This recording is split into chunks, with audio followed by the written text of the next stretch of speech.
नमस्कार साथियों, आपका वामिका कॉमर्स एकेडमी पर स्वागत है। साथियों, आपको जिस विज्ञापन का काफ़ी दिनों से इंतज़ार था, वो विज्ञापन आज दिनांक 6 अगस्त 2024 को राजस्थान कर्मचारी चयन बोर्ड द्वारा जारी कर दिया गया है।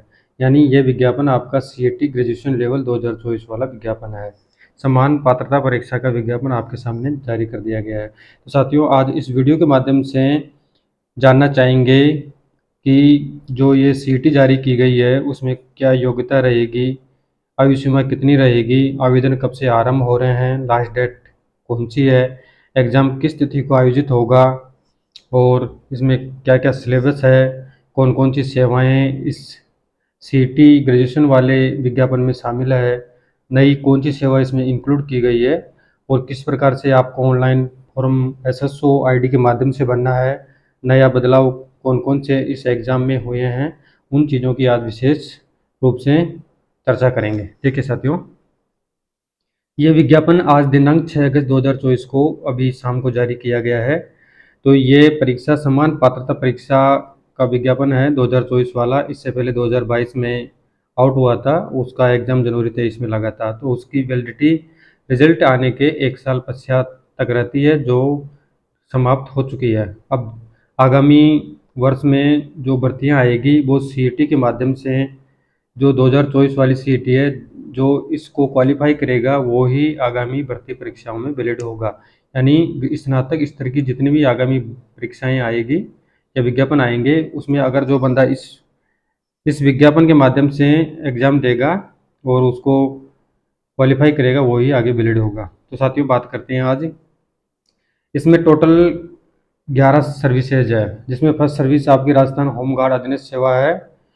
सेकेंड है राजस्थान अभियांत्रिकी अधीनस्थ सिंचाई सेवा, राजस्थान अधीनस्थ अकाउंट सर्विस और राजस्थान राजस्व लेखा अधीनस्थ सेवा, जो टीआरए और जेआरए के लिए होती है।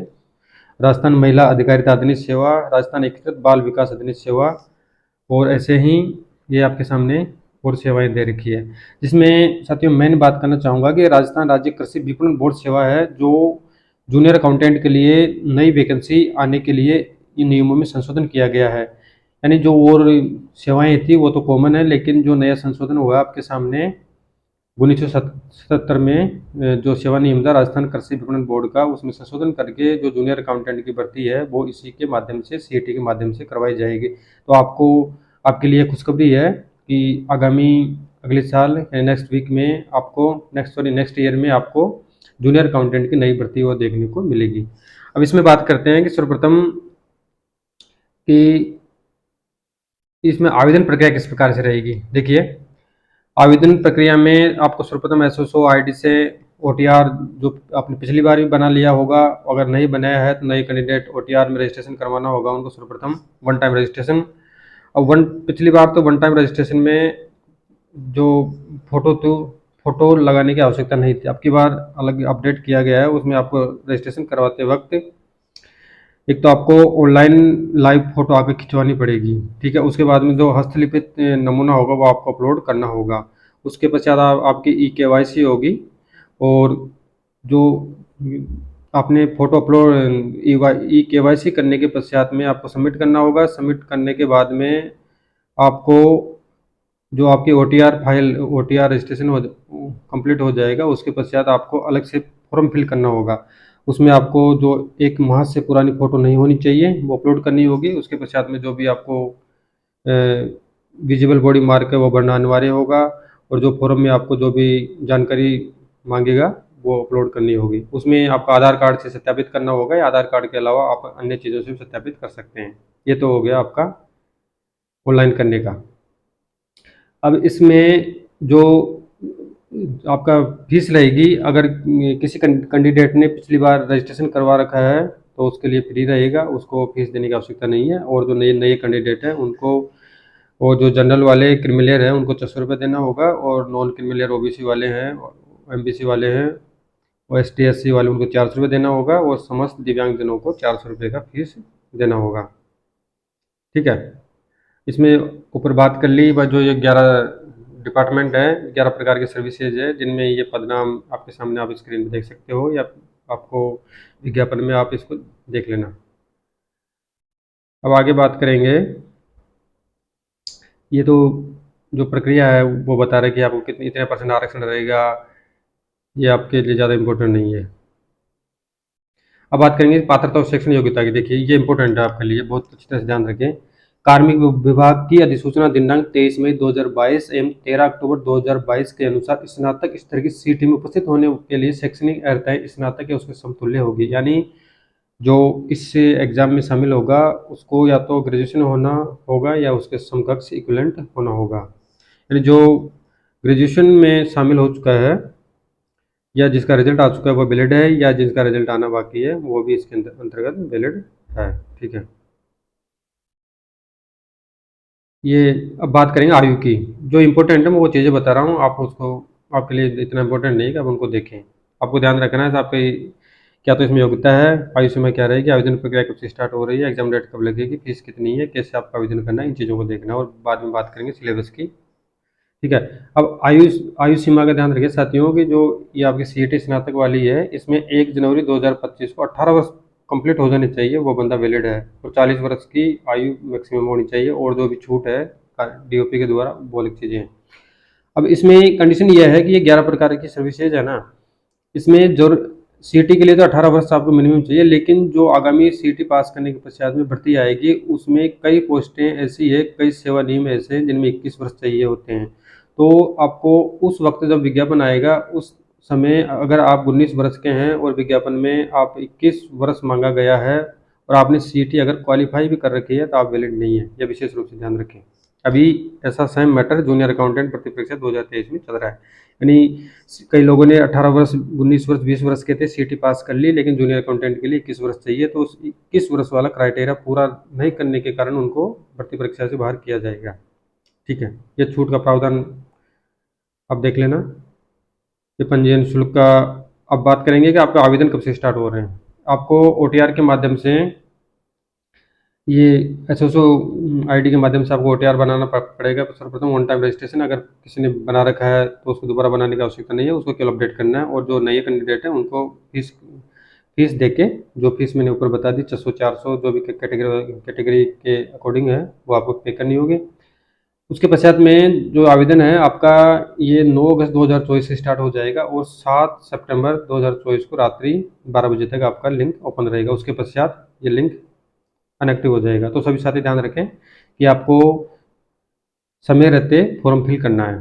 ठीक है, 9 अगस्त 2024 से फॉर्म फिल डेट स्टार्ट है और लास्ट डेट आपकी 7 सितंबर 2024 है। ठीक है, अब इसमें परीक्षा का आयोजन है, यानी आपका जो ये एग्ज़ाम शेड्यूल है वो पहले ही जारी कर दिया गया था और इसमें बता रखा है कि आपकी परीक्षा है वो 25/9/24 से 28/9/24 तक आवंटित परीक्षा केंद्रों पर करवाई जाएगी। और अगर एक से अधिक चरणों में परीक्षा आयोजित होती है तो उसमें जो सामान्यकरण या नॉर्मलाइजेशन की प्रक्रिया है वो अपनाई जाएगी। वो सामान्यतः हर एग्जाम में होता है, कर्मचारी चयन बोर्ड में। तो साथियों ये तो आपका एग्ज़ाम तो 25 सितंबर से लेकर 28 सितंबर तक आयोजित करने का पूरा पूरा प्लान है बोर्ड का।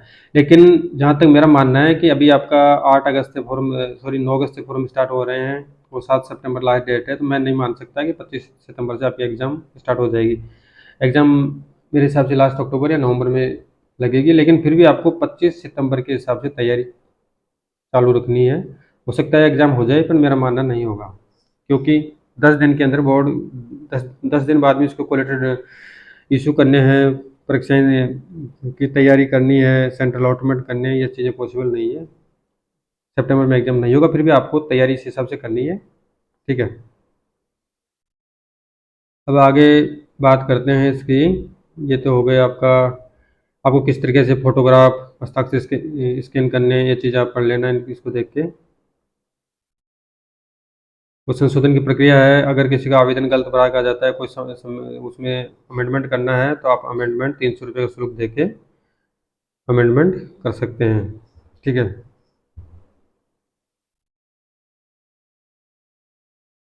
और अब बात करेंगे साथियों की जो सीईटी स्नातक स्तर है उसके परीक्षा स्कीम और पाठ्यक्रम क्या है। देखिए ये परीक्षा स्कीम, इसकी कुल प्रश्नों की संख्या तो 150 होगी और कुल अंक होगा आपका 300 नंबर, यानी एक क्वेश्चन आपका 2 मार्क्स का होगा। समय रहेगा आपका 3 घंटे। ठीक है, अब उसमें अब की बार नया बदलाव ये किया गया है कि पिछली बार जब एग्ज़ाम लगा था उसमें आपके नेगेटिव नहीं थी, यानी नकारात्मक अंकन नहीं था। अब की बार नया प्रावधान या न्यू प्रोविज़न किया गया है कि नेगेटिव मार्किंग होगी। वो नेगेटिव मार्किंग कितनी होगी? 1/3 होगी। और इसके अलावा जो पिछले एग्ज़ाम में आपके जो ऑप्शन आते थे ABCD, वो 4 ऑप्शन थे। अब की बार एक ऑप्शन बढ़ा के 5वां ऑप्शन भी कर दिया गया है। यानी 5वां ऑप्शन का मतलब ये है कि आप को जो क्वेश्चन अटेम्प्ट नहीं करना है उसमें आपको 5वां गोला भरना होगा। अगर आप गोले को नहीं भरते हैं, 10% से एक्स्ट्रा नहीं भरते हैं, तो आप डिस्क्वालीफाई हो जाओगे। ठीक है, ये तो आपका सिलेबस है, सामने आप देख रहे हो स्क्रीन पर। ठीक है, आपका आप सिलेबस को देख सकते हो, जिसमें भारत का राष्ट्रीय आंदोलन पर विशेष बल के साथ राजस्थान, भारत का इतिहास, राजस्थान की हिस्ट्री, कला संस्कृति, परंपरा विरासत, भारत का भूगोल, राजस्थान का भूगोल आएगा।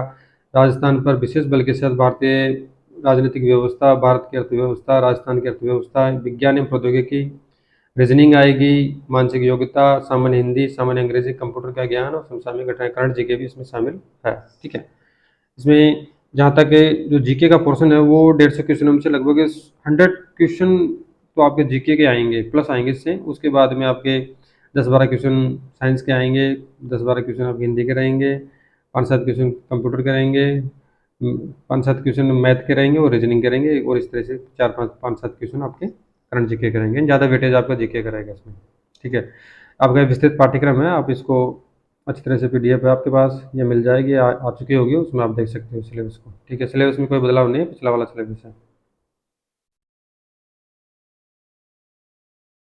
ठीक है, तो साथियों ये तो हो गया आपका CT के बारे में पूरी चर्चा कर ली। मैंने बता दिया कि इसमें स्नातक स्तर में आपको डिग्री कब चाहिए और ग्रेजुएशन होना चाहिए या उसके इक्विवेलेंट होना चाहिए, या कोई अंतिम वर्ष में शामिल है, या उसने एग्ज़ाम पास कर रखी है। अगर वो रिजल्ट से पहले डिग्री दे देता है वो वैलिड है। योग्यता इसमें बता दी। आयुष में आपको 1 जनवरी 2025 को 18 वर्ष चाहिए और मैक्सिमम 40 वर्ष। वो जो भी छूट है DOP के नियमों के हिसाब से छूट मिल जाएगी। आवेदन प्रारंभ आपका 9 अगस्त से स्टार्ट हो रहा है, वो लास्ट डेट आपका सितंबर में है, 7 सितंबर को। एग्जाम डेट 25/9 से स्टार्ट हो रही है 28 तक। लेकिन देखो भविष्य में क्या होता है, एग्जाम की संभावना तो कमी है, फिर भी आपको 25/9 के हिसाब से तैयारी करके रखनी है। ठीक है, इसमें आपका जो नया प्रोविज़न है, मैंने अभी ऊपर बताया था कि जो पिछली बार प्रोविज़न नहीं था, आपको एक एक्स्ट्रा गोला और बनना है। ई ऑप्शन और दिया गया है, उसमें 5, अगर आप किसी क्वेश्चन का अटेम्प्ट नहीं करते हैं या उसको नहीं करना चाहते तो आपको 5वां गोला बनना होगा, और उसके लिए आपको 10 मिनट एक्स्ट्रा दिया जाएगा। 3 घंटे के अलावा आपको 10 मिनट उसको भरने के लिए दिया जाएगा, यानी 3 घंटा 10 मिनट का पेपर रहेगा। अगर आप 10% से अधिक प्रश्नों को छोड़ते हैं, गोला नहीं करते हैं 5वें ऑप्शन के रूप में, तो आपको डिस्क्वालीफाई कर दिया जाएगा। इसका आपको विशेष रूप से ध्यान रखना है। ठीक है साथियों, थैंक यू।